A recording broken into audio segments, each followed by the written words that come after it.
Conselho Nacional de Direitos Humanos. Bom dia, deputado Helder Salomão. Bom dia a todos e todas presentes. Bom dia ao relator especial Bascut. E eu queria iniciar, Helder, a minha fala, na verdade, agradecendo e destacando o papel da doutora Débora Duprá, que tem cumprido um papel central no país na defesa dos direitos humanos, na defesa dos conselhos de participação social. E eu queria aqui, Helder Salomão, pedir uma salva de palmas à doutora Débora Duprá.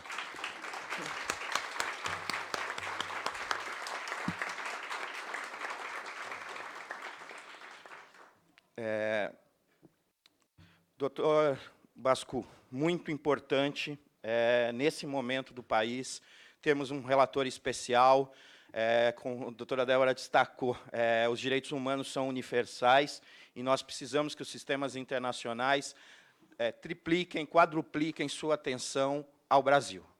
E eu queria iniciar aqui os pontos que eu queria destacar, de atuações que o Conselho Nacional de Direitos Humanos tem tomado, em especial, primeiro, a diminuição, ou falar diretamente, o aniquilamento de espaços de participação social, de controle social pela sociedade brasileira. Eu vou dar um caso direto, o Conselho Nacional do Meio Ambiente, por exemplo. Já no início do ano, foi diminuído em 76% a participação de membros da sociedade civil brasileira. E depois, o processo eleitoral, que sempre foi um processo de escolha entre a sociedade civil, entre aquelas entidades que têm uma atuação concreta, o Ministério, aleatoriamente, fez um processo de sorteio. E muitas entidades que participaram do sorteio não sabiam que estavam no processo de sorteio. Então, mostra, na verdade, que a intenção era uma aparência de continuidade do CONAMA, mas foi uma destruição dele como um instrumento eficaz, como um instrumento constitucional, inclusive, que está presente na Constituição brasileira, do controle social das políticas públicas de meio ambiente. A segunda questão, que é muito grave, inclusive o Conselho Nacional de Direitos Humanos está, nesse momento, em alter do chão, é a resposta que o governo dá. O deputado João Daniel falou, né, da demora. E o problema é que não só demora a incapacidade de resposta com relação aos desastres ambientais, mas, quando dá a resposta, ela é parte de uma lógica de criminalização das entidades e dos movimentos sociais. O João Daniel falou da tentativa de criminalização de outro país, né, de denúncias aleatórias, sem prova, a outro país, comprometendo a imagem internacional do Brasil, mas nós temos que lembrar que o ministro do Meio Ambiente, inclusive, quis criminalizar instituições e entidades da sociedade civil pelo derramamento do óleo, pela queima da floresta amazônica, inclusive com o instrumento agora de prisão de pessoas sem, na verdade, nenhuma necessidade, sem nenhuma comprovação, enfim, então, por isso que nós estamos na missão. Então, esse é o primeiro aspecto, diminuição dos espaços, o aniquilamento dos espaços de controle social e criminalização das entidades, dos defensores ambientais e dos defensores de direitos humanos. Fora isso, a gente já encaminhou para o relator, também entregamos agora especificamente sobre óleo a questão para o deputado João Daniel, mas o Conselho Nacional de Direitos Humanos realizou um conjunto de missões esse ano.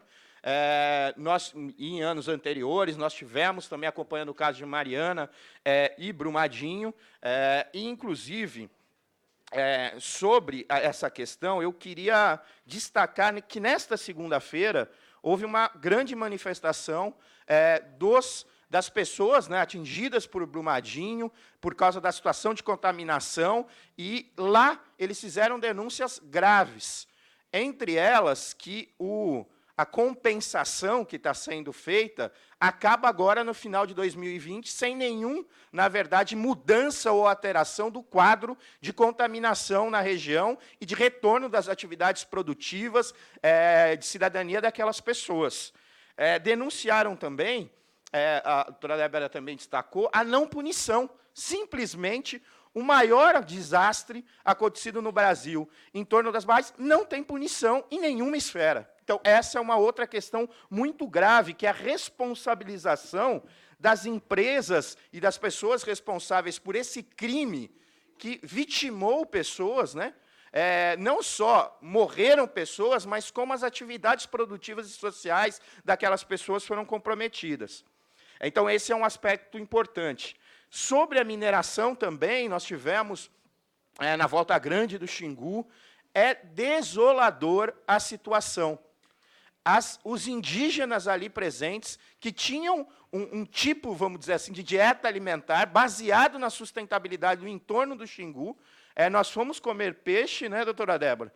Ele estava magrinho, você não tinha carne, porque houve, na verdade, toda uma diminuição com relação a Belo Monte, mas a gente visitou também comunidades que estão numa situação deplorável, que faziam a mineração artesanal, a forma ali tradicional de mineração, que estão proibidas por Belo San.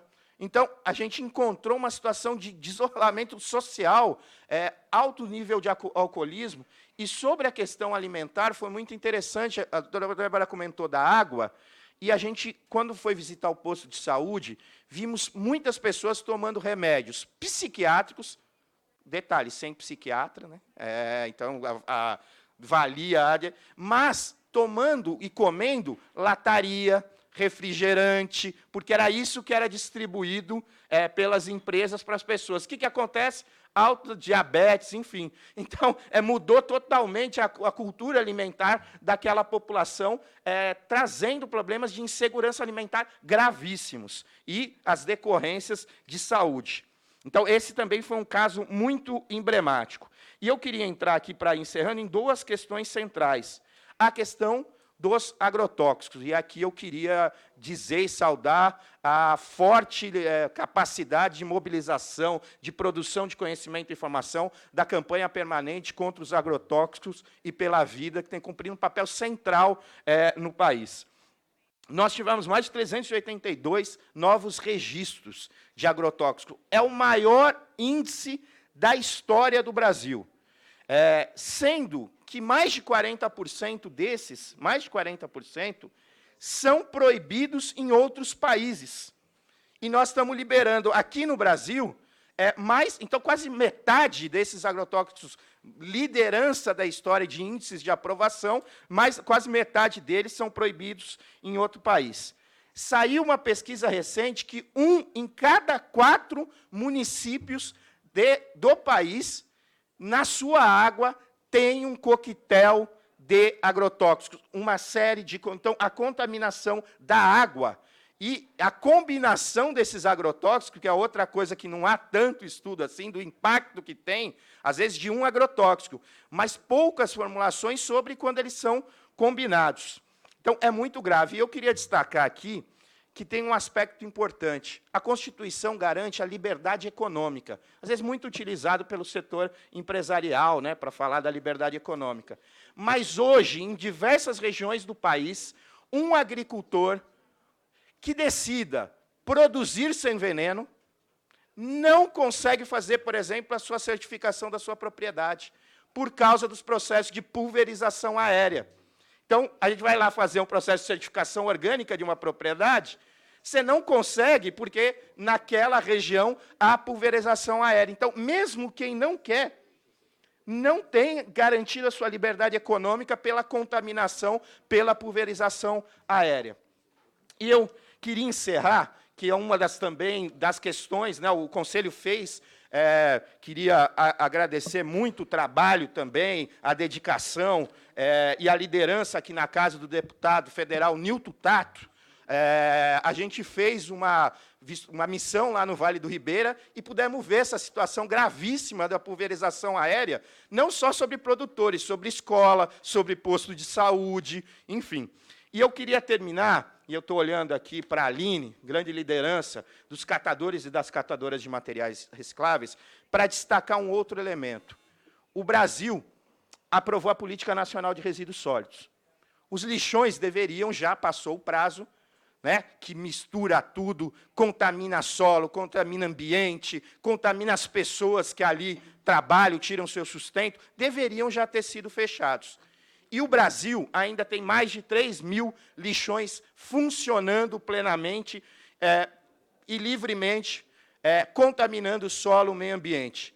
E muitos programas de coleta seletiva, que a lei garantia a participação das cooperativas e associações de catadoras e catadoras, vamos dizer, fazendo essa compensação da situação do lixão, e agora eles sendo lideranças da cadeia produtiva da reciclagem, excluem essas pessoas. Então, eu mantenho os lixões, e quem tem a solução, quem suou a camisa, quem construiu o campo da reciclagem no Brasil, agora que também virou mercado, são excluídas. Então, eu queria destacar também esse aspecto dos lixões, que tem uma clara violação dos direitos humanos e do direito ambiental. Obrigado a todos, e o Conselho Nacional de Direitos Humanos continua à disposição para essa luta pelo direito ambiental e os direitos humanos no Brasil. Muito obrigado, Leonardo Pinho, presidente do Conselho Nacional de Direitos Humanos, pela sua apresentação bastante forte aqui na nossa audiência pública. Mais uma vez, agradeço a presença de